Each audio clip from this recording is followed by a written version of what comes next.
నమస్కారం, నా పేరు లబ్బే రాఘవ. ఈరోజు అనంతపురం జిల్లా వాసులకి ఎంతో శుభ దినమని తెలియజేస్తూ దళిత గిరిజన భోజనాల నుంచి మేము చాలా సంతోషాన్ని వ్యక్తపరుస్తున్నాం.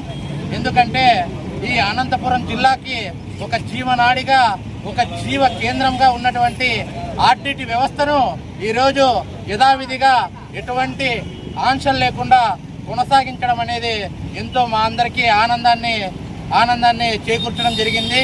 పోరాడితే పోయేదేమీ లేదు, ఎదవ బానిస సంఖ్యలు తప్ప అని ఒక నినాదనం తీసుకొని బహుజనులు, గిరిజనులు, ఎస్సీ, ఎస్టీ, బీసీ, మైనార్టీలు, వివిధ రాజకీయ పార్టీలు, ముఖ్యంగా కళ్యాణదుర్గం ప్రాంతంలో వైఎస్ఆర్సీపీ పార్టీ తరఫున పాదయాత్ర చేసినటువంటి మన రంగయ్య సారి గారికి ఈ సందర్భంగా ప్రత్యేక ధన్యవాదాలు తెలియజేసుకుంటూ, పిడికిడే బిగించి ఈ ఉద్యమ కార్యాచరణలో ప్రతి ఒక్కరూ భాగస్వామి అయి ఈరోజు ఆర్టీటీ వ్యవస్థను పోకోకుండా ఇది మా హక్కు అని నిలబెట్టిన ప్రతి ఒక్కరికి పేరు పేరున శిరస్సు ఉంచి మరి ప్రత్యేక ధన్యవాదాలు తెలియజేసుకుంటూ, ఇక ముందు కూడా ఈ ఆర్టీటీ సమస్యకైనా, అనంతపురం జిల్లాకైనా ఏ సమస్యలు వచ్చినా సరే ఇదే విధంగా ప్రతి ఒక్కరూ ఏకదాటిగా ఐక్యమై ముందుకు వెళ్ళాలని ఈ సందర్భంగా పిలుపునిస్తూ మరి ముందుకు వెళ్తున్నాం. జై భీమ్.